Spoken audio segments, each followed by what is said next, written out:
আমরা একটা খবর পেয়েছিলাম যে একটা বাসা আছে, ওখানে মানুষজন থাকে, পিপল লিভ দেয়ার, একটা রুম আছে। বাসাটা যেটা হয় যে রেগুলারলি যখন আমরা বাসা রং করি ওটা রং করা হয়, কিন্তু একটা রুমে রং করে কোনো লাভ হয় না। ওকে, রুমটার প্রত্যেকবারই যেই থাকে, it's a pretty old house, at least 40 years old, খুব পুরোনো না, 40 years মানে 70 দশকের, 60 দশক, 70 দশকের বাসা। সো ওখানে ওই রুমটা রং করলেও ওই কিছুদিন পরেই রংগুলো নষ্ট হয়ে যায়, ওয়ালের, হ্যাঁ ওই রুমের ওয়ালের রং নষ্ট হয়ে যায়। এবং এমন না যে মানে পুরো বাসাটা জল ছাড়াচ্ছে, এমন না যে উপর থেকে ড্যাম হয়ে যায় বা ইয়ে হয়, ওরকম কিছু নেই। ইয়ে একটা বাসা, সো ওই রুমে না কিরকম উল্টাপাল্টা আওয়াজ শোনা যায় মাঝে মধ্যে। মাঝে মধ্যে যখন কেউ থাকেন তখন ওদের অস্বস্তি লাগে। এবং যেটা খুবই ভয়ের, যেটা যে ওখানে যখন কোনো মহিলা থাকেন, মহিলা মানে একটা সার্টেন এজের মহিলা আর কি, ওনারা থাকলে দে ড্রিম দ্যাট দেয়াল দিয়ে রক্ত পড়ছে। ওকে, এবং অনেকে আবার বলেছেন যে এটা নাকি দেখেছেন, দেখেন দেয়াল দিয়ে রক্ত পড়ছে। সো এটা আমরা যাদের সাথে কথা বলেছি ওরা কেউ দেখে নাই, বাট ওরা এই রুমে কেউ থাকতে পারে। আচ্ছা, সো ওই রুমটা ইউজ করে অ্যাজ এ বসার ঘর টাইপের, মানে এটা খুব অড একটা বসার ঘর, মানে ড্রয়িং রুম ডাইনিং রুম তো বাসার একটু বাইরের দিকে হয় না, ভেতরের দিকে হঠাৎ করে একটা বসার ঘর টাইপের। আচ্ছা, খামাখা একটা পুরোনো স্টাইলে বসা তো। সো আমরা এটা শুনে আমাদের ইন্টারেস্টিং লাগলো যে দেয়াল দিয়ে রক্ত পড়ে, এটা নাকি দেখছিল লোকজন। এটা যদি হয় তাহলে বেশ হলিউড টাইপের শেষ হবে। তা আমরা ক্যামেরা ট্যামেরা নিয়ে গেলাম। ওকে, গিয়ে তো ওখানে যা থাকেন ওরা জিজ্ঞেস করলো যে কেন হবে এটা। ওনারা বলতে পারলেন না যে এটা কেন হচ্ছে, ওনারা কিছু দেখেননি, বাট ওনারা এই গল্পটা শুনছে যে দেয়ালে নাকি রক্ত পড়ে, এটা নাকি লোকজন দেখছে। এবং ওরা যেটা ডেফিনেটলি জানে সেটা হচ্ছে যে রুমে থাকার একটু প্রবলেম, অস্বস্তি লাগে, এবং রং টিকে না। যে রঙই দেওয়া হয়, bit Berger, bit Rabil, what ever paint, যে রঙই দেয়, ইট ডাজন্ট ওয়ার্ক। আমরা খুব উত্তেজিত হয়ে জিনিসপত্র নিয়ে গেলাম, গিয়ে ওখানে এক রাত থাকলাম। বিকজ তখন আমাদের টাইম একটু প্রবলেম, এই ফ্যামিলির মাঝখানে, ওকে, এই সময় মাঝখানে আমরা উত্তেজিত হয়ে গেছি আর কি। গিয়ে থেকে তো কিছু হয়নি রাতে। আচ্ছা, nothing happened. একবার I think you felt something. যেটা আমাদের আর্লি মর্নিং সিস্টেম, সে একবার বললো যে কিছু একটা হচ্ছে মনে হয়। তা আমরা সবাই খুব উদ্গ্রীব হয়ে উৎপেতে বসে আছি, কিছুই হয়নি, অনেক মশা কামড় খেলাম। বাট যেটা আমরা ভিজুয়ালি দেখে এসেছি হচ্ছে ওই রুমের রংটা খুব বাজে অবস্থা, মানে ওই যে ড্যাম্প হয়ে যায় না, ড্যাম্প হয়ে যায়, চলে পড়তেছে এক রাতের মধ্যে হওয়াটা খুব একটা, ওটা ওই রকমই ছিল। আচ্ছা, ওই রকমই ছিল, এবং পুরো বাসার রং একরকম, ওই রুমের রং আরেকরকম, এবং এটা খুবই অড বিকজ রুমটা হচ্ছে মানে মাঝখানে একটা রুমের মতো আর কি, এমন না যে বাসার পিছে স্টোর রুম, নর্মাল রুম, কিন্তু যে রংটা খুব খারাপ অবস্থা আর কি। তো আমরা তখন মানে বুঝলাম যেটা একটু ইনভেস্টিগেট করা উচিত, মানে ইনফ্যাক্ট আমরা সামনে চান্স পেলে আবার যাবো। তো ইনভেস্টিগেট করে একটা খুব ইন্টারেস্টিং স্টোরি পেয়েছি। আচ্ছা, স্টোরিটা হচ্ছে যে ওখানে নাকি একটা ফ্যামিলি থাকতো অনেক আগে, বাসা যখন নতুন হয়েছে, তো ওখানে বাসার ছেলের বিয়ে হয়। তো বিয়ে হওয়ার পরে বউটু নিয়ে আগেকার দিনে যেটা খুব নর্মাল ছিল, এখনো নর্মাল, এই বাবা মার সাথে সবাই থাকতো। ওকে, বিয়ে করে বউ নিয়ে বাবা মার সাথে ছেলেরা থাকতো, তাই করছে। তো ছেলেটা তখন যেটা হয়েছিল, হি ওয়াজ ডক্টর, তখন সে মিডল ইস্টে, যেটা আমাদের দেশের ডাক্তাররা মিডল ইস্টে যান, তো উনি মিডল ইস্টে চলে গেল। তো আনফর্চুনেটলি ফর হিম, ওর মা ছিল যে বাজে টাইপের শাশুড়ি থাকে না, আমরা টিভিতে দেখি বা সিনেমায় দেখি, খামাখা মানুষকে মেন্টাল টর্চার করে, স্পেশালি বউ টাইপের মানুষকে। সে ওই বউকে প্রচন্ড মেন্টাল টর্চার করতো। ইট ওয়াজ এ লার্জ ফ্যামিলি, ওখানে আরো ভাই বোন ছিল। তো কয়েকজনের সাথে ভালো ব্যবহার করতো, কয়েকজন শাশুড়ির সাথে বেশ মানে চাকর টাইপের ব্যবহার করতো, সব কাজ করে দিয়ে এসে বাপের বাড়ি যেতে দিত না, হ্যান তেন এসে। ছেলেটা আসলে ছেলের সামনে আবার শাশুড়ি টোটালি ডিফারেন্ট বিহেভিয়ার ছিল আর কি। আচ্ছা, ছেলের সামনে সে বউয়ের খুব ভালো এসে বেশ পলিটিক্স বোঝেন। হ্যাঁ, পলিটিক্স বোঝে না। আগের দিনে যেটা হতো যে বউরা তো বলতে পারতো না, মেয়েটার বয়সও বেশি ছিল না, আগের দিনে একটু আর্লি বিয়ে করতো। সো মেয়েটার বয়স ছিল সে 20-21 এরকম আর কি। সো এট ওয়ান টাইম ছেলেটা আসছে, এসে চলে গেল। চলে যাওয়ার পরে খবর হলো যে ওর বউ প্রেগনেন্ট। আচ্ছা, প্রেগনেন্ট তো ভালো কথা, প্রেগনেন্ট সবাই খুব খুশি প্রেগনেন্ট। সো যেটা হলো, মেয়েটার যখন বাচ্চা হওয়ার সময় হলো তখন she wanted to go to a hospital to have the baby. ওকে। কিন্তু ওই শাশুড়ি যিনি for some reason she's like, না আমার নাতি আমার বাসায় হবে। আচ্ছা, এটা কেন আমি এখন জানি না, এটা কেন আমরা রিজনটা বের করতে পারিনি, কারণ ওই মানুষগুলো এখন নাই।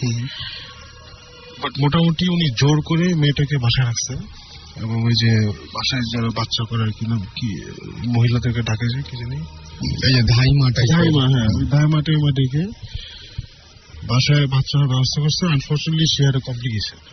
আচ্ছা, and there was a bad miscarriage and she died. So বাচ্চা মা দুজনই মারা গেছে ওই রুমে, ওই বাসায়, and there was a lot of blood. Okay, sure, there was a lot of blood. So ওইটার পর থেকে নাকি ওই রুমের পুরো ক্যারেক্টার চেঞ্জ হয়ে গেছে, চেঞ্জটা আসছে, পুরো ক্যারেক্টার চেঞ্জ হয়ে গেছে। ওই পর থেকে নাকি ওই ফ্যামিলির ওর ওই যে দুটা বোন ছিল, ওই দুই বোনের যখন বাচ্চা হয়েছে they came to live there. But ওই ফ্যামিলিটা পাত্তিওয়ালা ফ্যামিলি ছিল। আগের দিন একটা সিস্টেম ছিল যে পাত্তিওয়ালা ফ্যামিলিতে সবাই থাকে, আচ্ছা, মেয়ের জামাও থাকে, সবাই উঠে ছেলের বউ থাকে, সবাই থাকে। সো ওই দুই বোনেরও এখানে মিসক্যারেজ হচ্ছে, ওয়ান অফ দেম ডাইড, আরেকজনের বাচ্চা মারা গেছে। ও সেইটা চলতে থাকে, family went through a lot of shit. আচ্ছা, and then finally ওনারা বুঝছেন যে এখানে গ্যাঞ্জাম আছে, then they left. কিন্তু ওই ওরাও ওই সব দেখছে আর কি। তারপর থেকে এই জিনিসটা শুরু হচ্ছে যে কোনো ওই ম্যারিড ওম্যান গিয়ে যদি রুমে থাকে তাহলে ওই সে দেখে যে রুম থেকে ব্লাড পড়তেছে, আর কি। ওকে, তার মানে আসল ঘটনাটা এই জায়গাতে, আসল ঘটনাটা ওই জায়গাতে। আমরা এই টাইপের ঘটনা শুনে আসলে যাই। আচ্ছা, এই টাইপের ঘটনা দিয়ে সুন্দর একটা স্টোরি বলা যায়, রাইট। সো এটা এখন যেটা হচ্ছে যে উই আর থিঙ্কিং, আমরা যখন গেছিলাম আমরা কোনো মেয়ে নিয়ে যাই নাই। So possibly আমাদের একজন মেম্বার আছেন Urmila, one of the ghost hunters, so she's married.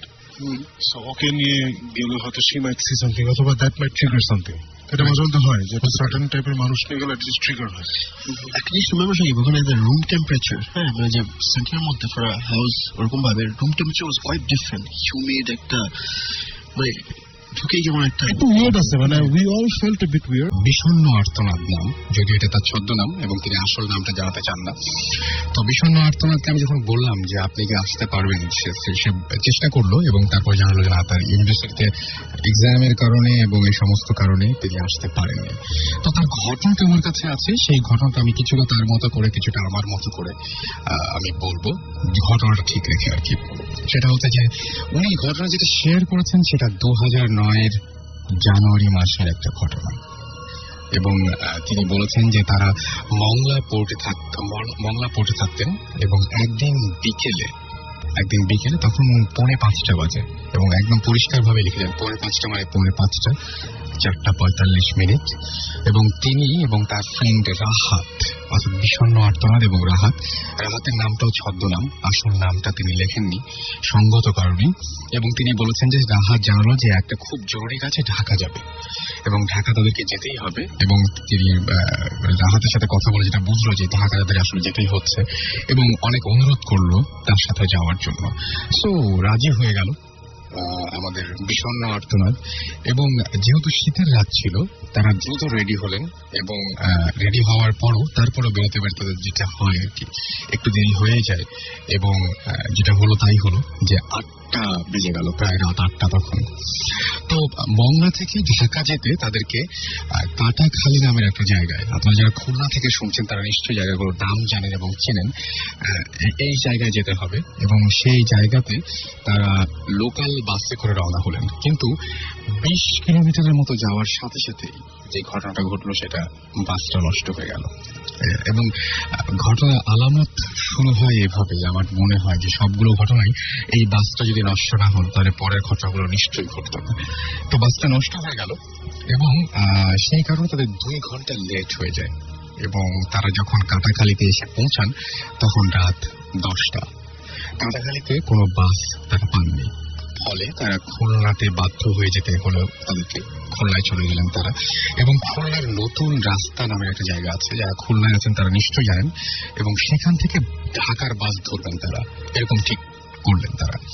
এবং তারা যখন নদী পার হয়ে রূপসায় আসলেন তখন রাত 10:45, এবং শীতের রাত বলে লোকজন ছিল না। আর তারা যেটা করলেন সেই মুহূর্তে, যেটা করণীয় ছিল আর কি, তারা একটা বেবি ট্যাক্সি খুঁজলেন এবং পেয়েও গেলেন। না, বেবি ট্যাক্সি খুঁজলেন তো প্রথমে পাওয়া যাচ্ছিল না, অনেক খুঁজে একটা বেবি ট্যাক্সিকে 3 গুণ ভাড়া দিয়ে তারা রাজি করতে পারলেন যে 3 গুণ ভাড়াতে তারা নতুন রাস্তা যাবার জন্য। এবং রাস্তা ছিল ফাঁকা, আর বেবি ট্যাক্সি চালক ফুল স্পিড দিয়ে ট্যাক্সি চালাতে লাগলেন। Guess what? তোতপাড়া নামে একটা জায়গা আছে, এবং সেই জায়গায় একটা, আপনারা যারা খুলনায় আছেন এবং যারা খুলনায় গেছেন তারা জানেন সেখানে একটা কবরস্থান আছে, এবং মানে কবরস্থান নামের একটা জায়গা আছে।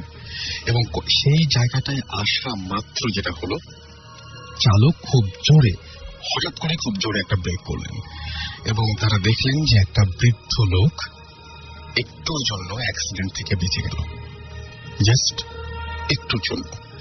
কিন্তু তারা জানেন যে রাস্তা একদম ফাঁকা ছিল, হঠাৎ করে বেবি ট্যাক্সির সামনে সেই লোকটার আসার কথা না, আর যেখানেই আসুন না কেন তিনি বেবি ট্যাক্সির সামনে আসবেন কেন? তো চালক খুব রেগে গেলেন। চালক রেগে গিয়ে লোকটাকে অনেক গালাগালি করতে শুরু করলেন, এবং তারাও ওই লোকটার সাথে রাগারাগি করতে শুরু করলেন, কারণ তারা যাচ্ছিলেন ঢাকায়, এবং মাঝখানে এরকম যাত্রা বিরতি বারবারই, একবার বাস নষ্ট হচ্ছে, একবার লেট হয়ে যাচ্ছে, একবার এরকম হঠাৎ করে মানুষ সামনে চলে আসছে, তাদের ভালো লাগেনি। তো তারা নিচে নেমে লোকটার দিকে তাকিয়ে থাকলেন, এবং তাকিয়ে যেটা দেখলেন যে লোকটার একটা চোখ নষ্ট, এবং লোকটা একভাবে বিষণ্ণ আর্তনাদের দিকে ভয়ঙ্কর দৃষ্টি দিয়ে তাকিয়ে আছে। রাহাত এটা খেয়াল করেছিল এবং খুবই ভয় পেয়েছিল রাহাত, এবং তারা দুইজনে দ্রুত তারা ট্যাক্সি চালানোর জন্য চালককে বললেন যে তাড়াতাড়ি চলেন। এরপর যখন তারা গোয়ালখালী নামের আরেকটা জায়গা, সেই জায়গায় আসলেন, তখন তাদের ট্যাক্সি হঠাৎ করে থেমে যায়, এবং চালক ওয়েট করতে বলেন। গোয়ালখালী থেকে নতুন রাস্তা খুব বেশি দূরে না, আর তাই তারা ভ্যান খুঁজতে লাগলেন, এবং গোয়ালখালীতে একটা কবরস্থান আছে। আজব ব্যাপার, মানে প্রত্যেকটা জায়গায় একটা করে কবরস্থানে, এবং সেই জায়গাতেই সামহাউ তাদের ব্রেক করতে হচ্ছে, সেই জায়গাতে এসে ঘটনাগুলো ঘটছে। এবং সেই কবরস্থানের কাছে এসে তারা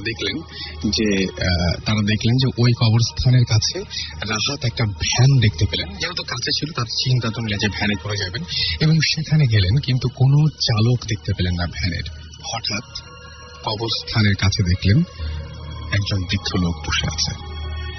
খেয়াল করতে বুঝতে পারলেন যে লোকটা একটা চোখ অন্ধ, এবং যাকে তারা তোতপাড়ায় দেখেছিল কবরস্থানের কাছে, এই লোকটি সেই লোক যে হুট করেই তাদের বেবি ট্যাক্সির সামনে চলে এসেছিল। তিনি এবং রাহাত দুজনে দেখলেন যে লোকটার একটা চোখ নষ্ট, তিনি এবং রাহাত দুজনেই অন্য চোখে ভয়ঙ্কর দৃষ্টি। তারা দ্রুত ট্যাক্সি চালকের কাছে আসলেন এবং তার ভাড়া দিয়ে নতুন রাস্তায় দৌড় লাগালেন। নতুন রাস্তায় এসে তিনি দেখলেন যে বাস ঢাকা যাচ্ছে, এরকম একটা বাস তারা পেয়ে গেলেন। তাড়াতাড়ি বাসে উঠলেন, এবং বাস যথারীতি প্রায় ফাঁকা, এবং তারা পিছনের দিকে বসলেন। আর ঘটনাগুলো যা এতক্ষণ ধরে ঘটলো, যে অদ্ভুত ঘটনাগুলো, সেই ঘটনাগুলো আলোচনা করতে লাগলেন। যশোর চলে আসছে প্রায়, বাস আবারও হঠাৎ করে ব্রেক করলো, এবং তারা এই ঘটনা তাদের কাছে ভয়ঙ্কর রকমের অস্বাভাবিক লাগলো, যে এরকম বারবার কেন হচ্ছে, কি হয়েছে দেখার জন্য তিনি এবং রাহাত জানালা দিয়ে তাকালেন, এবং দেখলেন একটি লোক দাঁড়িয়ে আছে, তাদের দিকে তাকিয়ে আছে। লোকটির একটি চোখ অন্ধ, লোকটিকে এরও আগে দুবার দু জায়গায় দেখেছে। একটা চোখ নষ্ট এবং ভয়ঙ্কর দৃষ্টি আর একটা চোখের। বাস ড্রাইভারকে তারা জিজ্ঞেস করলেন কি হয়েছে। ড্রাইভার বলল, হঠাৎ করে এক বৃদ্ধ বাসের সামনে চলে এসেছে, একটু হলে অ্যাক্সিডেন্ট হতো। আমি ড্রাইভারকে বললাম আশেপাশে, অর্থাৎ বিষণ্ণ আর্তনাদ জিজ্ঞেস করলেন, আশেপাশে কি কোনো কবরস্থান আছে? ড্রাইভার বলল হাতের বাম দিয়ে একটা কবরস্থান এবং ওই লোকটা কবরস্থানের দিকে যাচ্ছিল। সো কি মনে হয় আপনাদের? এরপর তিনি এবং রাহাত সারাটা পথ সূরা পড়তে পড়তে গেলেন এবং যাত্রা পথে কোনো প্রবলেম হয়নি, কিন্তু প্রবলেম শুরু হয় 2 মাস পর, যা তিনি অন্য কোনো একদিন শেয়ার করতে চেয়েছেন আমাদের সাথে। মূল ঘটনাগুলো এরপরে ঘটতে শুরু করে। আমরা চাইবো যে বিষণ্ণ আর্তনাদ আপনি হয়তো শুনছেন আমাদেরকে, অ্যান্ড আমি জানি আপনি শুনছেন, এবং আপনি চেষ্টা করুন যদি ঢাকায় আসেন এর মাঝখানে, প্লিজ জাস্ট আমাকে একটা কল করবেন, এবং আশা করব যে আপনার এই ভয়ঙ্কর যে এক্সপিরিয়েন্স গুলো ঘটেছিল সেই ঘটনাগুলো আমরা চাই সবার সাথে শেয়ার করতে। এবং বিষণ্ণ আর্তনাদ তার ইমেলটি শেষ করেছেন এভাবে যে উত্তরা কবরস্থানের বৃদ্ধ লোকটি সাথে রাগারাগি করা ঠিক হয়নি। আমি আজও অনুতপ্ত, আমি ওই বৃদ্ধ লোকটির কাছে ক্ষমা চাই।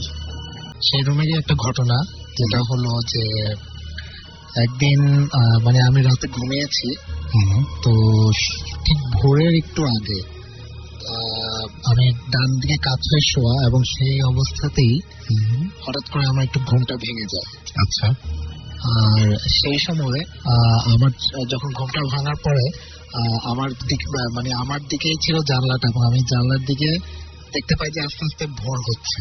ওকে। পুরোপুরি ভোর তখনো হয়নি, কিন্তু ঘুমটা ভাঙার সাথে সাথে আমি আস্তে আস্তে অনুভব করলাম যে কিছু একটা আমার ঠিক পিছন দিক থেকে খুব শক্ত করে আমাকে ধরে রাখছে, এবং খুব জোরে। আচ্ছা। এবং যেটা হচ্ছিল যে এতই জোরে সে আমাকে ধরে রাখছে যে আমি 1 ইঞ্চিও পর্যন্ত নড়তে পারছিলাম না। আচ্ছা। আপনি কি পেছনে ঘুরতেও পারছেন না? আমি পেছনে ঘুরে যে দেখবো যে কেউ কি আমাকে পিছন থেকে কেউ মানে ধাক্কা দিয়ে বা খুব জোরে আটকে রেখেছে কিনা, বা কিছু একটা আছে কিনা, আমি কোনোভাবে মুভ করতে পারছিলাম না। এবং যেটা হয়েছিল যে আমি কেউ যে গলা দিয়ে একটা আওয়াজ বের করব, সেটাও আমার সম্ভব হচ্ছিল না একদম। মানে আমার মনে হচ্ছে যেন আমার গলা দিয়ে আমি অনেক ট্রাই করছি, এবং একটা গোঙানির মতো একটা শব্দ বের হয়। বোবায় ধরলে এরকম হয়, কিন্তু কিন্তু বোবায় ধরলে হয় যেটা হয় যে রাতের বেলা যদি কেউ ঘুমের অবস্থা থাকে সেই ক্ষেত্রে হয়, কিন্তু আমি তখন পুরো মানে সজাগ, একদম ভেঙে গেছে। ঘুমটা ভেঙেছি এই কারণে। তো যেটা হয়েছে যে আমি অনেকক্ষণ চেষ্টা করছি যে আমি কিছু একটা বলবো, চিৎকার করবো বা কিছু একটা বলার, বাট সেই জিনিসটা আমার পিছন দিক থেকে এমন ভাবে আঁকড়ে আছে, এবং মনে হচ্ছে যে সে আস্তে আস্তে আমার ঘাড় দিকে খুব শক্ত করে ধরে রাখছে, যেন আমি একটু মুভ না করতে পারি। তো অনেকক্ষণ পরে অনেকক্ষণ চলার পরে মানে আমি একটু জাস্ট গলা দিয়ে আমার একটা জাস্ট আমার যদি মনে পড়ে আমি আল্লাহ বলে একটা চিৎকার করব, মানে চিৎকার ঠিক না, জাস্ট একটা আওয়াজ বের হলো। তো সাথে সাথে আমি দেখলাম যে আমি মানে মুভ করে উঠছি, মানে সে যে হঠাৎ করে আমাকে ছেড়ে দিচ্ছে, হালকা হয়ে গেছে। এবং আমি তখন পুরো আমার শ্বাস ওঠানামা করছে, এবং আমার মনে হচ্ছে যে মানে শরীরে ঘাম ঝরতেছে এরকম একটা অবস্থা। এবং আমি দেখলাম যে বাইরে একটু একটু ভোর হচ্ছে তখন। মানে সেটা যাই হোক, মানে জিনিসটা এরকম ছিল যে মানে আমি একদম মানে পুরো স্টাক হয়ে গিয়েছিলাম, 1 সেকেন্ডের জন্য আমি মুভ করতে পারছি। খুবই অদ্ভুত ব্যাপার যে আমাদের কাছে এবারও অনেক ইমেল এসছে, এবং সেই ইমেলের মেইন যে ঘটনাগুলো, যে ঘটনা শেষ হয় যখন ভোরের আজানটা দেয়, এই সময় এসে ঘটনাটা শেষ হয়। আমার ক্ষেত্রে সেটাই, যে আমার যেটা মনে হচ্ছে তখন পুরো ভোরের আলো, আকাশ পরিষ্কার, এবং তখন হয়তো আজানও দিয়ে দিয়েছে, আমি যদি আজান শুনতে পাইনি, বাট আমার আল্লাহ শব্দটা বলা হোক বা ওই আজানের শব্দই হোক, জিনিসটা তখনই আমাকে মানে রিলিজ করলো এবং ছাড়লো, এবং তখনই আমি মুভ করতে পারলাম। এই ঘরে সুপ্তির কি অভিজ্ঞতা হয়েছিল? একই ঘর তো? জি, একই ঘর, কিন্তু আমি যেটা বলতে চাই যে আমাদের বিয়ে মেনলি 2 বছর হয়েছে। তো ফার্স্ট ইয়ারটা আমরা ওই ফ্লোরে ছিলাম না, আমরা নিচের ফ্লোরে ছিলাম। আচ্ছা। তখন কিন্তু কখনোই আমাদের সাথে এরকম কোনো ঝামেলা হয়নি, কিছুই হয়নি। তো 1 বছর পরে আমরা উপরে ফ্লোরে মুভ করলাম।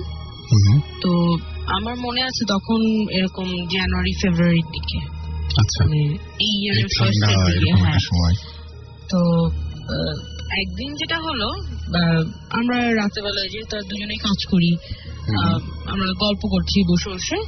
তো একটা বন্ধ দরজা যদি আপনি বাইরে থেকে খুব জোরে কেউ টানার চেষ্টা করে, যে চার্ক করলো কেউ জোরে, খুব জোরে দরজাটা, তখন আমরা দুজনে তাকালাম যে এটা কি হলো, বা মানে এটা কি হলো, মানে এরকম তো হওয়ার কথা না। তখন বাজে রাত 2টা থেকে 2:30 বাজে। তো তখন মানে আমরা দুজনেই এত ভয় পেয়ে গেলাম যে দুজনকে জিজ্ঞেস করলাম না যে কি হলো, আমরা জাস্ট চুপ করে জাস্ট চলো ঘুমিয়ে যাই, বলে ঘুমিয়ে পড়লাম। তখন থেকে আস্তে আস্তে করে ঘটনাগুলো স্টার্ট হলো। স্টার্ট হলো একদিন যেটা হলো, আমার বেডরুমের যে ফ্রেশ রুমটা আছে সেটা আমার রুমের সাথে অ্যাটাচ না, মানে অ্যাটাচ বাদ না, তো বাইরে আছে। তো এরকমই রাত 3টা বাজে এরকম আমি ওয়াশরুমের দিকে যাচ্ছিলাম। তো আমার ওয়াশরুমের দরজাটার পাশে কিচেনের দরজাটা, তো কিচেনের দরজাটা আমি জাস্ট ওয়াশরুমের দরজাটা খুলবো, এখন আমি দেখতে পেলাম যে কিচেনের পাশে যে স্টোর, কিচেনের ভেতরে স্টোর আছে, একটা স্টোর রুমের দরজার সামনে কেউ একজন দাঁড়িয়ে আছে। পরিষ্কার দেখেছেন? একদম পরিষ্কার, কারণ আমি তো জানি যে অন্ধকারে তো আমি বুঝতে পারবো যে আমার বাসায় কোথায় কি আছে, আর ওখানে এরকম না বাইরে থেকে আলো আসছে, কেউ একজন দাঁড়িয়ে আছে।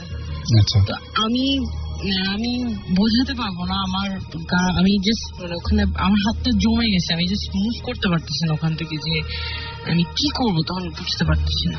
আপনাদের কি এগিয়ে আসা বা এরকম কোনো কিছু? দাঁড়িয়ে আছে কিছু একটা। আচ্ছা, এরকম একটা ঘটনা আমি শুনেছিলাম যে সাধারণত বাথরুমে বা আমরা যে সমস্ত ওয়াশরুম যাই বলি না কেন, সেখানে ঢোকার আগে একটা দোয়াও আছে এবং 3বার নক করে তারপরে ঢুকতে হয়। তো আপনি কি সেদিন হুট করে ঢুকেছিলেন? এরকম কিছু হয়েছিল? না, এরকম কিছু না, আমার যতদূর মনে পড়ে আমি কিন্তু ওয়াশরুমে দেখিনি, স্টোরের সামনে। ওকে। তখন আমি সাথে সাথে রুমে চলে আসি এবং আমি জিনিসটা কারোর সাথেই শেয়ার করিনি। রাত 3টা বাজে আমি কাউকে জাগিয়ে যে বলবো আমি এটাও বলিনি, এবং তার 3-4 দিন পরেই আমার হাজবেন্ডের সাথে সেম ঘটনা হলো। আচ্ছা, আপনার সাথে কি হয়েছিল? আচ্ছা, এই প্রসঙ্গে আমি আরেকটা জিনিস বলি। ও যে ঘটনাটা বললো, এই ঘটনাটা ঠিক পরের দিনই আমি আপনাকে হয়তো বলেছিলাম এর আগে যে আমাদের বাসার যে কাজের মেয়েটা আছে, যে রান্না করে যে মেয়েটা, আপনি টেলিফোনে আমার সাথে যখন কথা তখন বলেছিলাম যে তার সাথে বেসিক্যালি কিছু মানে আমরা যতদূর শুনেছি সেটা হলো যে সে নিজেই বলেছে যে তার সাথে 7 জন আছেন। হ্যাঁ, 7 জন আছেন এবং তারা কখনো কোনো ক্ষতি করে না, তারা শুধু নামাজের জন্য বলে, ভালো ভালো কথা বলে।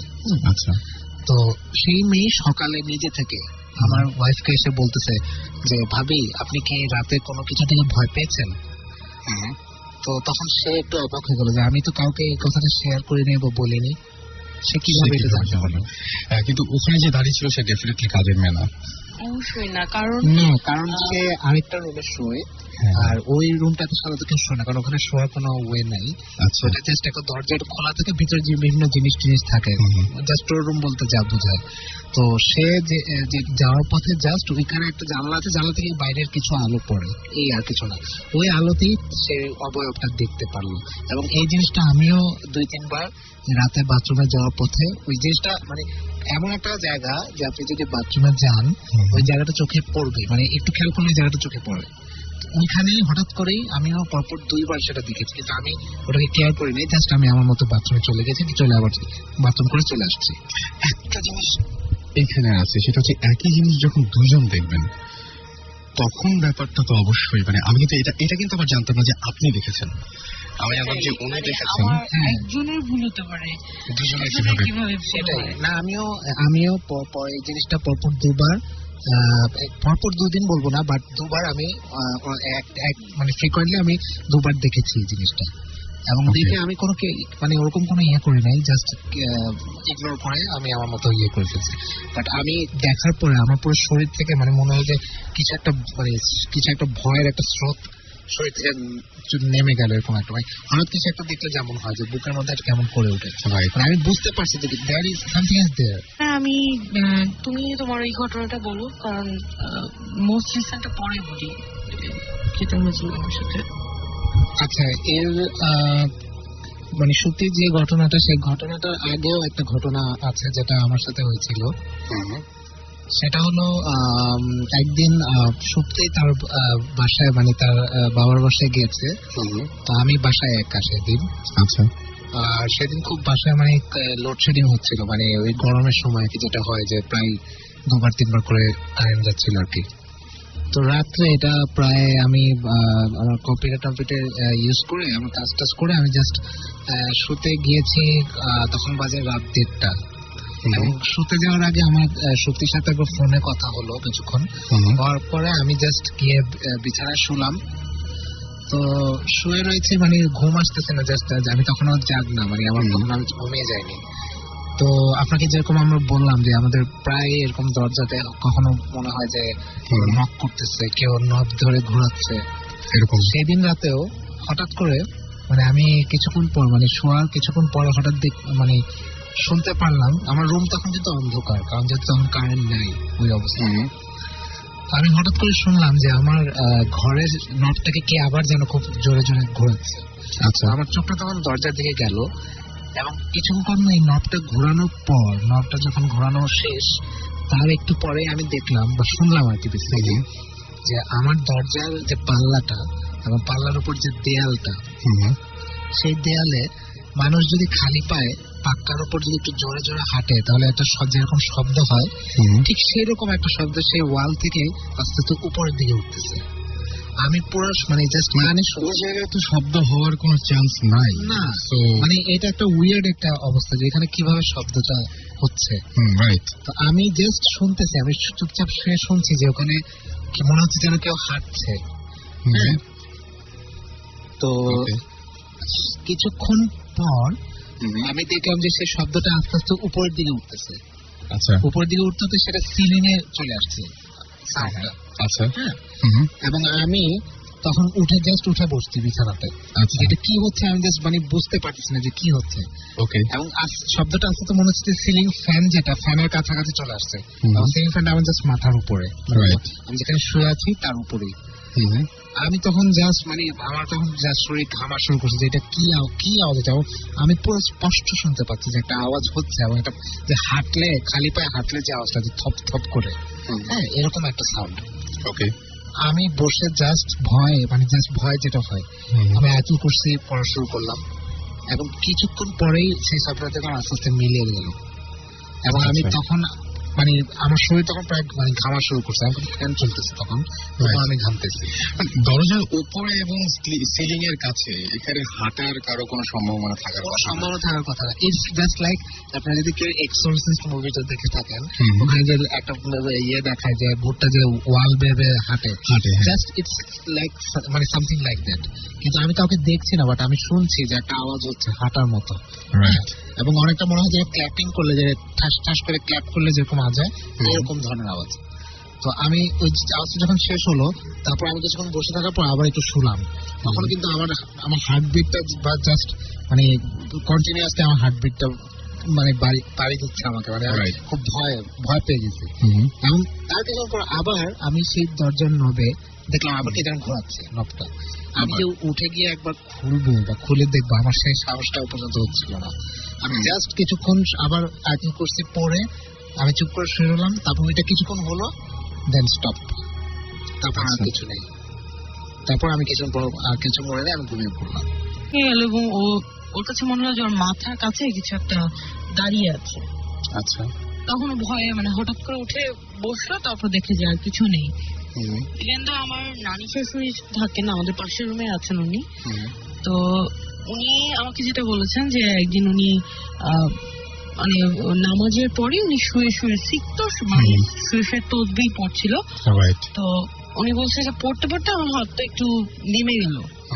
তখন মানে উনি যে ফিল করলো কি একজন জোরে বাড়ি মেরে ওনার হাতটা উপরে উঠিয়ে দিল।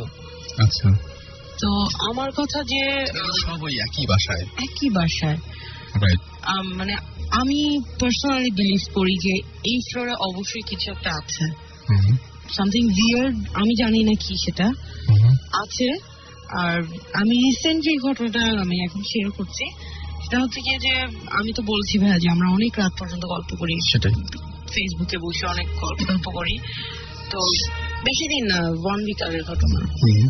আমি আর ও বসে গল্প করছি, তা আমি তো বলেছি আপনাকে যে আমাদের ছেলেটা ড্রয়িং রুমে শুয়ে। তো তখন বাজে 2:30, মনে হয় 2:30 থেকে 2:45 বাজে তখন। তো বসে গল্প করতে করতে হঠাৎ করে শুনলাম যে ওই ছেলেটা খুব জোরে জোরে কথা বলছে। আচ্ছা, তখন আমি ওকে একটু বিরক্ত হয়ে বললাম যে এত রাতে, আমার কাছে মনে হলো যে ও হয়তো মোবাইলে ফোন এসেছে বা সামথিং কিছু একটা। তো আমি খুব বিরক্ত হয়ে বললাম যে এত রাতে তো এরকম ভাবে জোরে চিৎকার করা উচিত না, বা এত জোরে কথা বলা মানে হয় না।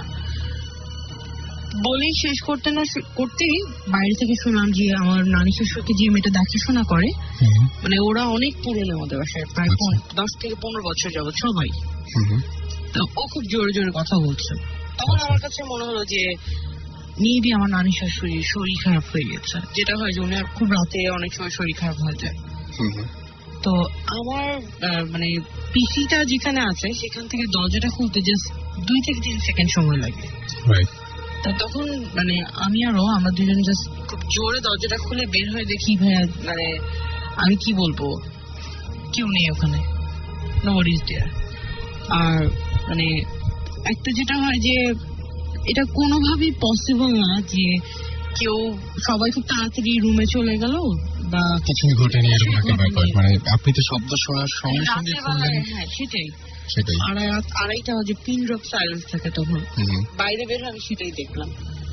তো আমার কথা হচ্ছে কি যে আমি তাহলে কি শুনলাম, এটা আমি না, ও আর আমি একসাথে এক্সপিরিয়েন্স করেছি। মানে একজনের ভুল হতে পারে, দুজন তাহলে কি দেখলাম বা কি শুনলাম। এবং আমরা কিন্তু ঘর থেকে বের হয়ে, বাইরে তো অন্ধকার, আমাদের কমন এরিয়াটা যেখানে ভিতরে অন্ধকার, আমরা জাস্ট চেক করার জন্য যে কেউ কি আবার আমাদের দরজা খুলে দেখে কি কোথাও কেউ লুকালুকি না। আচ্ছা, এটা করার জন্য আমরা জাস্ট কমন এরিয়ার লাইট টাইট জ্বালিয়ে ড্রয়িং রুমের লাইট জ্বালালাম, যে ওই আমার যে ছেলেটা আমাদের ড্রয়িং রুমে শোয় ওখানে লাইট জ্বালালাম। এবং সেদিন আমি ঘরের প্রতিটা ইঞ্চি চেক করে দেখেছিলাম, স্টোর থেকে স্টার্ট করে, যে কেউ কি খুব তাড়াতাড়ি গিয়ে লুকিয়ে পড়লো নাকি। কিছুই ছিল না ভাইয়া, কিছুই না, নাথিং। মানে আমার মানে শিওরিত হয় যে আমি যখনই চিন্তা করি এই জিনিসগুলা, যে বাসায় কি হয় এগুলা। আমরা কিন্তু দুজনেরই গলা, এবং আমরা তো জানি, আমাদের কাছে অচেনা না, আমরা বুঝতে পারতেছিলাম যে কাজের ছেলেটা এবং সেই যে দেখাশোনা করে আমার নানিকে যে মেয়েটা, তাদেরই গলা। আমরা হঠাৎ ফার্স্টে আমি ওকে বললাম শোনার পরে যে মনে হয় ওরা এখনো ঘুমায় নেই, বাইরে হয়তো কথা বলতেছে। তখন ও আমাকে বলতেছে না, বাইরে তো লাইট নেভানো, বাইরে তো ওরা এখন অন্ধকারে কেন কথা বলবে। তো তারপর যখন দেখলাম একটু কথাগুলো বেশ জোরে জোরে শোনা যাচ্ছে, তখন সে আমাকে বললো যে নানির মনে হয় শরীর খারাপ, তুমি কি একটু বের হয়ে দেখবা। আমি বলে আচ্ছা ঠিক আছে চলো দেখি। তখনই আমি আবার মানে দরজাটা খুলে দেখলাম, আমি দেখি জাস্ট অন্ধকার, কিচ্ছু নেই, as usual pin drop silence. ওখানে নাক ডেকে আমাদের কাজে ছেলেটা ঘুমাচ্ছে। তারপরে আমরা আবার লাইট জ্বালালাম, লাইট জ্বালিয়ে দেখলাম যে কেউ কোথাও আছে কিনা, বা কেউ কোথাও লুকালুকি না, বা আমাদের কথা শুনে বা কেউ এরকম কোনো কিছু বলো কিনা। আমরা সবকিছু চেক করলাম, নাথিং ওয়াজ দেয়ার। ওকে, তো সেদিন আমিও ছিলাম, মানে আমি জাস্ট ইন্টারেস্টিং যে আমার জাস্ট দেখার শখের জন্য আমি ওই রুমে ছিলাম, যারা যেখানে ওই আসরটা বসানো হয়েছিল। তো দেখলাম সে জাস্ট কিছুক্ষণের মধ্যে বুঝে গেল যে সে মানে অন্যরকম, তার গলার স্বর চেঞ্জ হয়ে গেল। এবং প্রথমে একজন আসলে সালাম দিল, সালাম দিয়ে বললো, মানে এইভাবে বলতেছে যে আমাকে তোরা কেন ডাকে, আমাকে কেন এত কষ্ট দিয়ে তোদের এখানে নিয়ে আসছিস, তোরা কি জানতে চাস আমাকে বল, জলদি বল, আমাকে যেতে হবে, আমাকে ছেড়ে দে, এভাবে বলতেছে। এবং এটা কিন্তু সে তার গলা দিয়ে বলতেছে, কিন্তু গলাটা একটা পুরুষের এবং খুব একদম শুদ্ধ ভাষায়। অথচ সেই মেয়েটা যখন আমাদের সাথে কথা বলে, সে তো শুদ্ধ ভাষায় কথা বলে না, একদম মানে গ্রামের মেয়ের সাথে যেভাবে কথা বলে এই ধরনের। আমি মানে শুনতে, এটা খুব ইন্টারেস্টিং। আমার আশেপাশে যারা আছে তারা জাস্ট বলতেছে যে আচ্ছা আমাদের এটা কিভাবে হবে। আর কিছুক্ষণ পর সে জিকির করতেছে, এবং সে পুরুষ মানুষের গলায় আল্লাহু আল্লাহ করে জিকির করতেছে। আর আশেপাশে যারা আছে, আমি তো জাস্ট দেখতেছি, আমি কিছু বলতেছি না। আমার নানি জাস্ট কোশ্চেন করতেছে এটা কিভাবে হবে, এটা কিভাবে। তো সে খুব মানে কতক্ষণ পর সে খুব রেগে যাচ্ছে যে আমাকে তোরা এতক্ষণ ধরে কেন আটকে রাখছিস, তোরা কিছু জিজ্ঞেস করতেছিস না কেন, আমাকে এখনই ছাড়। মানে কিছুক্ষণ পর সে আবার চুপ হয়ে যাচ্ছে, আবার একটা সালাম দেয়। মানে এটার ঘটনাটা যেটা আমরা তার কাছ থেকে পড়ে শুনেছি, যে তার 7 জনের মধ্যে 6 জন নাকি তার কাছে আসছিলেন, কারণ আমরা পাশে দেখছি 6টা সালাম সে দিয়েছিলেন। মানে এটা বোঝানো যায় যে একজনের পর একজন আসছেন তার কাছে। তো ওইটা বোঝানোর জন্য আমরা তখন দেখলাম যে মানে এইভাবে একজনের পর একজন আসলো, সালাম দিল, তারপর আবার এরপর সেম একই ল্যাঙ্গুয়েজ, আমাকে কেন তোরা ডাকলি, আমাকে কেন কষ্ট দিতেছে, আমাকে ছেড়ে দে, আমি চলে যাবো, কি জানতে চাই জলদি জিজ্ঞেস কর, এরকম। ওকে, এরকম 6টা ইয়ে করার পর তারপর আমরা তো যা বললাম ইয়েটে করলাম, এবং লাস্টে যেটা হলো যে সে যখন তাকে ছেড়ে গেল, তো ওই দিন যেটা হয়েছিল একটা ব্যাপার ইন্টারেস্টিং, মানে বাই এনি চান্স আমার নানি, মানে উনি তো বয়স্ক মানুষ, উনি তো অনেক কিছু বুঝেন না, একটা কথা জিজ্ঞেস করছিলেন, তো ওটাতে উনি একটু মানে রাগ হয়ে গেছেন, যার জন্য যেটা হয়েছে আমাদের সামনে আমাদের কাজের মেয়েটাকে একটা থাপ্পড় মারছে, ওই মানে ওনার যে দিন এটা বোঝা গেছে যে তাকে যে থাপ্পড়টা মারছে। এটা আপনারা বুঝতে পেরেছেন? হ্যাঁ, আমি তো ছিলাম সামনে, আমি দেখতেছি পুরো জিনিসটা।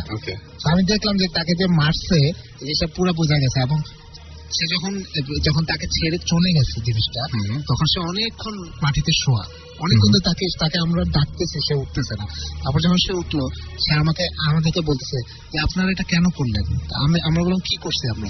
মানে আপনারা এই অভদ্রতাটা করলেন, এর জন্য আমার যে গুরু ছিলেন উনি আমার মানে মাইক দিচ্ছে না, বা আমাকে বলছেন যে তোদের দেয়াতে আমরা কখনোই মাফ করবো না, তোদের এটা খুব খারাপ করছিস তোরা। তা আমি পরে দেখলাম যে আসলে ওর গালের এখানে একটা দাগ ছিল। আমি মানে প্রথমে আমি মনে করছি হয়তো সে এমনি ফেক বলতেছে, বাট আমি আসলে দেখলাম যে তার পরে এখানে একটা দাগ। তখন আমি বললাম যে তাকে আসলে একটা থাপ্পড়, তার মানে তার যে ছিল সে থাপ্পড় মারছে আর কি তাকে। রুমন ফরিদপুর জেলা থেকে আমাদের এসএমএস করেছেন, এবং তিনি ইঞ্জিনিয়ারিং পড়েন। তার যে ইমেইলটা, সেই ইমেইলটা আমি তার মতো করেই তার ভাষায় পড়ছি। আমি যখন ছোট ছিলাম আমার সঙ্গে কিছু অদ্ভুত ঘটনা ঘটতো, যার সমাধান আমি আজও পাইনি। বিশেষ করে যখন নানা বাড়ি যেতাম, আমার নানা বাড়ি গ্রামে, একদিন আমি আর আমার মামা হাট থেকে আসছিলাম। সন্ধ্যার পর ইলিশ মাছ ছিল এবং দিনটা ছিল শনিবার। বাড়ি আসার পথে রাস্তায় একটা জায়গায় ভয় ছিল, সেই জায়গায় বড় একটা তাল গাছ ছিল। তো আমরা তাল গাছটার নিচ দিয়ে আসছি, মাছের ব্যাগ আমার কাছে ছিল। আমি ভয়ের ব্যাপারে কিছু জানতাম না। হঠাৎ দেখি আমার ব্যাগটা পেছন থেকে কেউ টেনে ধরছে। আমি তখন পেছনে ফিরে তাকাই এবং কাউকে দেখতে পাই না। কিছু দূর সামনে এগিয়ে যাই এবং একই ঘটনা আবারও ঘটে। কেউ মাছের ব্যাগটা আবারও পেছন দিক থেকে ছেড়ে ধরে। আমি আবার তাকাই এবং ফিরে তাকিয়ে বলি, কে রে ব্যাগটা রেখে? এবং পিছনে তাকে একটা অদ্ভুত জিনিস দেখতে পাই, যা ছিল সম্পূর্ণ কালো রঙের, আর ভেতর থেকে আলো বেরোচ্ছিল, আর কোনো গঠন বোঝা যাচ্ছিল না। তো আমি একটু ভয় পাই, চমকে উঠি, মামাকে বলি যে দেখতো কি ওটা। মামা এ ব্যাপারটা জানতো। সে বলল পিছনে তাকানোর দরকার নেই, বাড়ি চল। ভয় পেয়েছে কিনা জানতে চাইলে আমি বললাম হ্যাঁ একটু পেয়েছি। বাড়ি এসে মাকে ঘটনা বললাম। মা পাশের বাড়ির একজন ফকির গোছের লোক তাকে নিয়ে আসে এবং তাকে ফু দিয়ে পানি পড়া খাওয়াই দেওয়া হয়, এবং তারপর থেকে তার জ্বর এসেছিল। 4 দিন পর জ্বর সারে কিছু দেখেছে। আমি শুনেছি কিন্তু বিশ্বাস করতাম না। আমার ভয় বরাবরই কম ছিল, তাই আমি ওই রাস্তা দিয়ে রওনা দেই। রাত বেশি হওয়ার জন্য কোনো রিক্সা ওই এলাকার কথা শুনে যেতে রাজি হলো না। বেশি রাত হওয়ার জন্য কোনো বন্ধুর বাড়িতেও যেতে ইচ্ছে করলো না। আমি তখন একা একা হাঁটা শুরু করি। যখন লাশ কাটা ঘরের কাছাকাছি আসি, আমি কিছু অদ্ভুত শব্দ শুনি। দূর থেকে মনে হচ্ছিল বিড়ালের কান্নার মতন, যা স্পষ্ট ছিল না, এবং কারো মুখ চেপে ধরলে যেরকম গোঙানির মতন শব্দ হয় তেমন। এবং ওই জায়গাটা দিয়ে জোরে বাতাস বইছিল। আমি একটা সিগারেট ধরাই এবং এগোতে থাকি। সামনে দেখি একজন মহিলা লাশ কাটা ঘরের বাইরে বসে কাঁদছে, যার পরনে একটা লাল পাড়ের সাদা শাড়ি। লাশ কাটা ঘরের ভেতর আলো জ্বলছে। আমি আরো এগিয়ে যাই, ভাবি হয়তো কেউ মারা গেছে, পোস্টমর্টমের জন্য লাশ কাটা হচ্ছে। আমি প্রথমে একটু ভয় পাই। তো রাতে সাধারণত এই পথ দিয়ে কোনো মানুষ চলাচল করে না, তো আমি মানুষ দেখে একটু সাহসও পাই এবং একা একা আসছি। তো ভয়ের জায়গায় যদি মানুষ পাই তাহলে তো ভালোই হলো। আমি আরো সামনে এগিয়ে যাই এবং রাতটা চাঁদনি রাত ছিল, তাই দূর থেকে দেখতে পাই। যখন আমি আরো সামনে এগোতে থাকি, ওই মহিলা বসা থেকে উঠে সামনের দিকে হাঁটতে থাকে, তার দিকে, এবং লাশ কাটা ঘরের মধ্যে আলোটা নিভে যায়। তিনি আরো দ্রুত ওই মহিলার দিকে আমি এগোতে থাকি এবং আমি লাশ কাটা ঘরের কাছে চলে আসি। ওই ঘরের মধ্যে কারো কোনো অস্তিত্বই দেখতে পাই না। প্রচন্ড ভয় পাই। তখন ওই জায়গাটার তাপমাত্রা খুব বেশি ছিল, আমি সম্পূর্ণ ঘেমে যাই। মাসটা অগ্রহায়ণ মাস ছিল, হালকা ঠান্ডা থাকার কারণে কোনো শীতের কাপড় পরেছিলাম না। আমি দৌড়ে সামনে এগিয়ে মহিলাকে রাস্তার ওপর দেখতে পাই। এবার সে আমার দিকে সামনে থেকে এগিয়ে আসছে। আমার হাতে তখন সিগারেট ছিল। ওই মহিলা শুধু শাড়ি বোঝা যাচ্ছিল, কিন্তু চেহারা বা অবয়ব ভেতরের দিকটা সম্পূর্ণ অন্ধকার কালো, খুব ভয়ঙ্কর একটা চেহারা। আমি দৌড়ে যাই এবং যেদিকে যাচ্ছি ওটা আমার পথ আটকে সামনে আসছে। আমি ওটার কাছাকাছি এসে কোনো উপায় না পেয়ে চোখ বন্ধ করে ওই বস্তুটার ভেতর দিয়ে খুব জোরে দৌড় দিই এবং মহিলার শাড়ির মধ্যে যেটা, সেটা হচ্ছে মহিলাকে ভেদ করে সে বেরিয়ে যায়। এবং কিন্তু তখন তার হাতে সিগারেট ছিল এবং তিনি কিছু দূর এগিয়ে যাওয়ার পরে বাড়ি আসেন এবং বাড়ি ফিরে তাকান না। এবং বাড়ি ফিরে আসার পরে দরজায় নক করার পরে মা দরজা খুলে দেয়। আমি হুড়মুড় করে ঢুকে পড়ি। মা জিজ্ঞাসা করে আমার চেহারা দেখে আমি হাঁপাচ্ছি কেন, কি হয়েছে। আমি কিছু না বলে, কালকে সকালে শোনো তেমন কিছু না, কাউকে কিছু না বলে আমি আমার রুমে গিয়ে চুপচাপ শুয়ে পড়ি। ওই দিন আমার বাসায় আমার এক খালাতো ভাই এসেছিল, তার রুমে সে আমার রুমে ঘুমিয়েছিল। ওকে ডেকে তুলি এবং সারা রাত জেগে থাকি। আমার ভয়ে ঘুম আসছিল না। ওকে বললাম তুই এই রাতটুকু জেগে থাক। তখন প্রায় রাত 3:45 মতো বাজে। ভোর হওয়ার পর রাতে আসার সময় সব ঘটনা ওকে খুলে বললাম এবং বাসায় আসার পর আমার জ্বর এলো। ও আমাকে লেপ দিয়ে ঢেকে দিল। সকাল হওয়ার পর ও সবকিছু মার কাছে খুলে বলল। জ্বর হওয়ার পর আমার আর কিছু মনে ছিল না। মা কি ব্যবস্থা নিয়েছিল। আমার জ্বর 8 দিন ছিল। সুস্থ হওয়ার পর মার কাছে জানতে পারলাম এই একই ঘটনা আরেক লোকের সঙ্গে ঘটেছিল প্রায় 30-24 বছর আগে, যিনি প্রচন্ড ভয় পান এবং বাড়ি ফিরে আসার পর তার জ্বর হয় এবং তিনি 1 মাস পরে মারা যান। তারপর আমরা ওই এলাকা থেকে বাসা পাল্টে ফেলি এবং অন্য এলাকায় বাসা নেই। কিন্তু সেই রাতের ঘটনার পর আমি ওই এলাকায় কোনোদিন যাইনি, দিনেও না রাতেও না। আমি এতটাই ভয় পেয়েছিলাম। তো মেন ঘটনাটা যেটা হচ্ছে, আমাদের বাসায় একজন লোক সুন্দর আলী, উনি এমনিতে অনেক আগে থেকে কাজ করছেন এবং এখনো কাজ করছেন। তো উনি এমনিতে ওনার বাবা মা মারা যায় অনেক অল্প বয়সে উনি থাকতে। তো উনি আমাদের বাসায় কাজ করছেন অনেক আগে থেকে, ছোটবেলা থেকে। তো একদিন এক কবিরাজ তাকে কিছু টাকা দিয়ে বলে, তুমি যদি আমাকে কোনো কবরস্থান থেকে রাত 12টার পর কয়েক টুকরা মাটি এনে দিতে পারো, তবে তোমাকে আমি টাকাটা দিব। তো তিনি সাথে সাথে রাজি হয়ে যান, কারণ তিনি ভূত আমরা যাই বলে জিন টিন এসব বিশ্বাস করতেন না। তো উনি রাজি হয়ে যান। তিনি ভাবলেন যে দিনের বেলা যায়, রাতের বেলা গেলে তো একই, যেহেতু আমি বিশ্বাস করি না। তো উনি সাথে সাথে রাজি হয়ে গেলেন কোনো কিছু না বলেই। তো বললেন ঠিক আছে, আমি আপনাকে মাটিটা এনে দিব, তো আপনি টেনশন করবেন না, আপনি বাসে যান, আমি আপনাকে দেবো। তো ওই দিনই রাতে আমাদের এলাকার পাশে একটা কবরস্থান আছে। তো ওই দিন রাতে উনি ওখানে ঢুকেন। তো ঢুকে ওনার কেমন যেন মনে হচ্ছে, কারণ প্রচন্ড ভয় পেয়েছিলেন ওই রাতে। তো তিনি ঢোকার পর একটা কবরের সামনে গেলেন, তো কয়েক টুকরো মাটি দিলেন। যখন তিনি কবর থেকে উঠবেন, ঠিক সেই মুহূর্তে তার পিছন থেকে কে যেন হাত রাখলো, তিনি ফিল করলেন। ওকে, তো হাত রাখলো, তো তিনি হঠাৎ পিছনে তাকালেন। আর যে জিনিসটা দেখলেন সেটা 7-8 ফিট লম্বা, কালো অবয়ব, একদম মানুষের আকৃতির, বাট কোনো ফেস নেই, জিনিসটা ট্রান্সপারেন্ট। তিনি আমাকে যে বর্ণনাটা দিলেন, এটা মেবি 2 ডাইমেনশনাল হবে এমনটা। হ্যাঁ, মানে আমরা একটা জিনিস যে আমরা এটা মনে হয় আপনি আমাদেরকে সাউন্ড ফাইল পাঠিয়েছিলেন, আমরা শুনেছিলাম, কিন্তু একটা জিনিস আপনি মিস করেছেন। সেটা বলেন যে যখন সেই মানুষটাকে দেখা গেল, সেই মানুষটা যখন ফিরে আসলো আপনাদের কাছে ওখান থেকে অসুস্থ হয়ে যাওয়ার পরে, যেহেতু বাকি ওই স্টোরিটা সবাই জানে, হ্যাঁ, যে তার গায়ে কিছু মানে আঠালো লালা জাতীয় যে জিনিসটা, এই জিনিসটা আমি নিজের চোখে দেখেছি। লালা জাতীয় জিনিস, যে জিনিসটা আমি দেখলাম, মানে ওনাকে জিনিসটা, উনি যখন সেন্সলেস হয়ে যান, তো পরদিন ওনাকে যখন আনা হয়, ওকে, তো আমাদের বাসায় আনা হয়, গোসল করানো হয়। তো গোসল করানোর আগে যেটা দেখলাম, লালা জাতীয় পিচ্ছিল আঠালো জাতীয় পদার্থ ওনার সারা শরীরে একদম। এটার জন্য ভাই যেটা মানে এটার জন্য আমি জাস্ট রিপিট করলাম জিনিসটা, যে এটা সাউন্ড ফাইল মিস করেছি। এবং এই জায়গাটা হচ্ছে মেইন জায়গা, যে কত দিন আপনারা সাউন্ড ফাইল যেটা শুনেছিলেন সেই জায়গাটাতে অ্যাড করছে এই জায়গাটা, যে এখানে এই মানে আঠালো একটা জিনিস তার গায়ে পাওয়া যায়। এটা নিশ্চয়ই আপনাদের সাথে পরিচিত, এই জন্য আমি বললাম যে ব্যাপারটা পরিচিত। আই থিঙ্ক সুমন ভাই আর তপু এসে একটা স্টোরি বলেছিল না?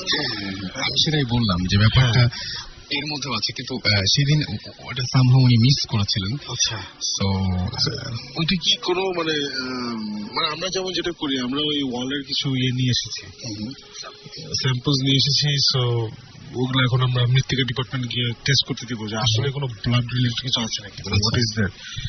কোনো কিছু কি স্যাম্পল ট্যাম্পল নিশ্চয়ই নেওয়া হয়নি, এগুলো নেওয়া হয়নি। কারণ তখন এটা ঘটনাটা হয় যখন আমি ছোট ছিলাম। আচ্ছা আচ্ছা, এটা অনেক আগে কথা, প্রাইমারি লেভেলে। আমার খেয়াল আছে এখন যে জিনিসটা আমি দেখলাম, এটা আর কি।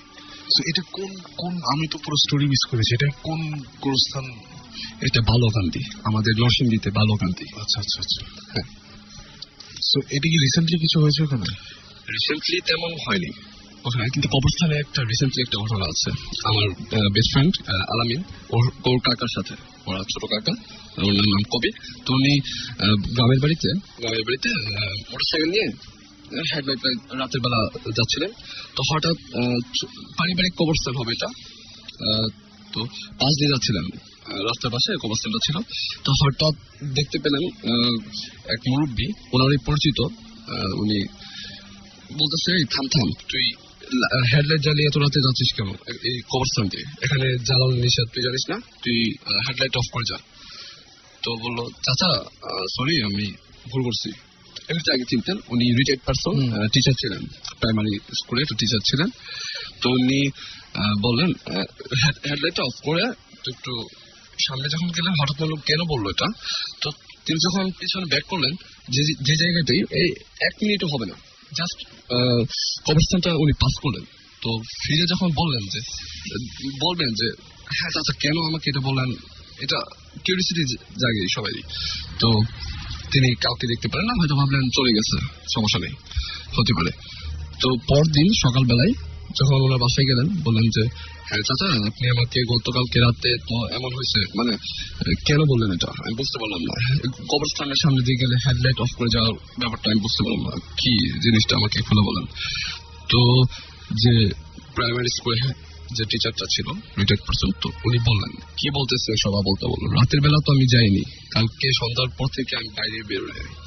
তো এটা শুনে তো কবির কাকা, আমার ফ্রেন্ড, উনি তো একদম অবাক, জিনিসটা কি এটা ফ্যাক্ট হিসাবে আমি অনেক স্পিরিচুয়াল জিনিসপত্র নিয়ে ঘাটাঘাটি করি, it's one of my interest. So আমি একটা মানে অ্যামেজিংলি বাইর করছি যে অস্ট্রেলিয়া অনেক মানে সেইটান বেসড একটা কান্ট্রি, সেইটানিক। আচ্ছা, তো স্পেশালি আমি যে ইউনিভার্সিটিতে পড়তাম, আমাদের ঠিক ইউনিভার্সিটির পাশেই একটা ডরমেটরি ছিল।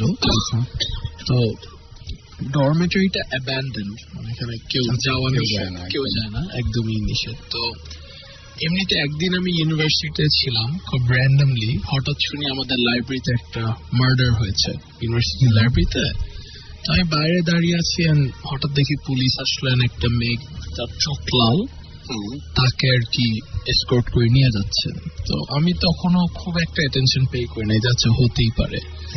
পরে আস্তে আস্তে যখন শোনা শুরু করলাম যে আমাদের পাশে একটা ডরমেটরি আছে অ্যাবান্ডেন্ড, অনেকেই বলে এটা হন্টেড, আমার ইন্টারেস্ট আরো বাড়া শুরু করলো। তো আমি একদিন মানে খুবই মানে I don't know why and how মানে এটা হইলো। তো আমি আর 2-3টা ফ্রেন্ড মিলে আমরা টর্চ লাইট নিয়ে ওই অ্যাবান্ডেন্ড প্লেসে গেছি।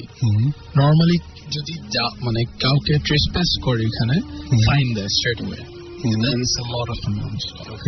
স্টিল গেলাম। তো সবচেয়ে সারপ্রাইজিং জিনিসটা হচ্ছে ওইখানে রাত আমরা গেছিলাম অ্যারাউন্ড 11:30 পৌনে 12টার দিকে রাত, এন্ড ঠিক 12টা বাজছে যখন আমার ঘড়িতে একটা টিক করে আওয়াজ হয়, ঠিক 12টা বাজলো, পুরো জায়গাটা অ্যাবান্ডেন্ড, কিন্তু পিয়ানোর আওয়াজ শোনা যাচ্ছিল। মানে পিয়ানোর আওয়াজ, সামওয়ানস প্লেইং দ্য পিয়ানো, মানে and to tell you the truth আমি এখানে মানে চুপ হয়ে গেছিলাম। I was looking everywhere and স্বাভাবিক, exactly, and এবং ওইখানকার এনভায়রনমেন্টটা আপনি মানে যত ধরেন মানে হরর মুভি দেখেন যে ভাঙা মাটি, দেয়াল ফাটা, তারপর পুরা একটা বাতাসের আওয়াজ হো করে আসে, পুরো ওইরকম এনভায়রনমেন্ট, এন্ড ক্লিয়ারলি পিয়ানোর সাউন্ড শোনা গেছে। এন্ড পরে আর কি আমাদের ওইখান থেকে আর কি we just went back because আমাদের ওইখানে সাহস হয় নাই সামনে আগানোর। তো পরে আমরা ইউনিভার্সিটির হিস্ট্রি যখন চেক করলাম, so we found out that ওইখানে ডরমেটরিতে একটা রুম ছিল। ওই রুম থেকে 2 জন একই নামে একই ডেটে পরপর 2 বছরে কনজিকিউটিভ ইয়ার্সে একই টাইমে সুইসাইড করছে, এবং ওই রুম থেকেই পিয়ানোর আওয়াজটা আসে।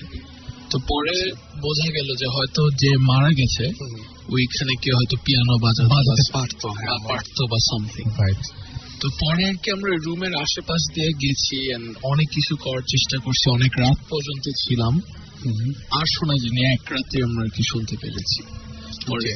এইটা আর কি আমাকে খুবই ফ্রিক আউট করছে, এবং আমি পরে রাত্রি ইউনিভার্সিটি যেতে পারতাম না ভয়ের কারণে। ওকে, এরকম এটা ব্যাপারটা বেশ উইয়ার্ড কিন্তু এবং আচ্ছা আমার খালি একটা কোয়েশ্চেন আছে, এই যে সাউন্ডটা পিয়ানোর, এটা আর কেউ শোনাচ্ছে কিনা?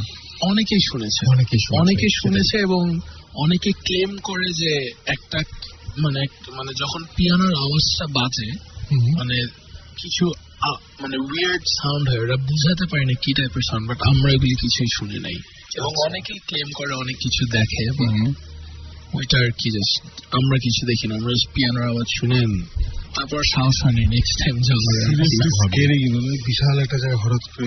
হ্যাঁ, এবং এই বাসাটা আপনার ধরেন এটলিস্ট 2 বিঘার মতন, ইটস আ ডরমেটরি অ্যাবান্ডেন্ড।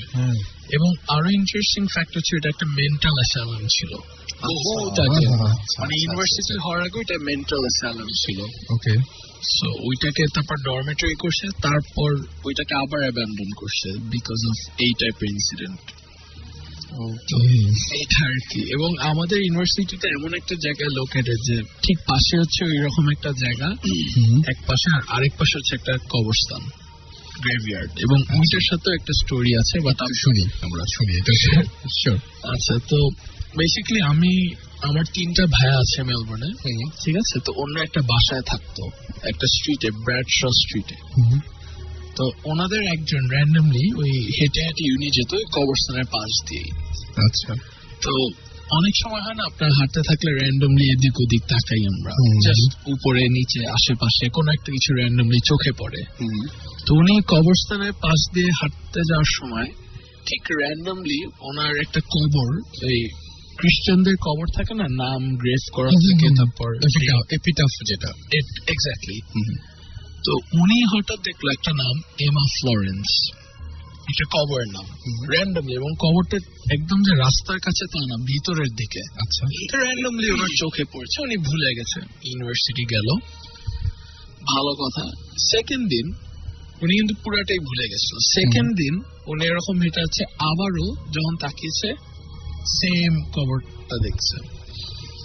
একটু এরকম কয়েকদিন হয়েছে, so he felt a bit weird যে এটা কেন হচ্ছে, বাট একটা কবরই কেন আমার বারবার দেখতে পড়ছে। হ্যাঁ, সেটাই। তো পরে যেটা হলো, তো সে বাসায় তার বাকি আমার যে 2টা ভাইয়া ছিল ওনাদেরকে শেয়ার করতে গেছে যে ভাইয়া আসলে এই কাহিনী। তো আমি একটা কবর দেখছি, যেই কবর দেখছি বাসার যে আর একটা যে মেম্বার, সে বলছে এমা ফ্লোরেন্স। তো প্রথম যিনি কবরটা ছিল, কবরের নাম ছিল এমা ফ্লোরেন্স। তো ওনার সাথে যখন র্যান্ডমলি হতে থাকলো যে উনি দেখতেছে সেম কবর, উনি বাসার আরেকটা মেম্বারকে বলছে কাহিনী যে আমি এরকম ইউনিভার্সিটিতে হেঁটে যাচ্ছি, র্যান্ডমলি একটা কবর চোখে পড়ছে, and the other guy just said Emma Florence, and the other guy he said the same thing, Emma Florence. তো পরে যখন আমার কাছে কাহিনীটা আসছে, আমার আবার এসবে খুব ইন্টারেস্ট বেশি, তো আমি অ্যাকচুয়ালি গুগলে সার্চ করছি যে ওনাদের বাসার নাম্বারে ছিল নাকি, এবং দেখা গেছে 1900-এ ওই বাসায় একটা মহিলা থাকতো এমা ফ্লোরেন্স নামে। অনেক আগের ঘটনা, বহুত আগে, ওনারা যে বাসায় থাকতেন, মাই গড। তো ওইখানে ওনারা আর কি এমা ফ্লোরেন্স নামে একটা মহিলা থাকতো, শি ডাইড আর কি। সো তারপর ওনারা ওই বাসাটাই থাকতো। আচ্ছা, তো ওনারাই আর কি, এবং ওইখানে ওনার কবরস্থানটা, এমা ফ্লোরেন্স যিনি, ওনার কবরস্থানটাই ওইখানে। ব্যাপারটা বেশ উইয়ার্ড।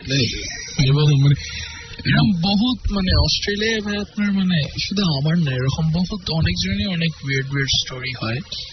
যেমন একটা ছোট্ট স্টোরি, আমি রাত্রেবেলা হেঁটে যাচ্ছি, কেউ নাই, পুরো রাস্তা খালি। এবং মানে অস্ট্রেলিয়া মেলবোর্ন স্পেশালি মানে 5টা-6টার পর সন্ধ্যা পুরো খালি হয়ে যায়।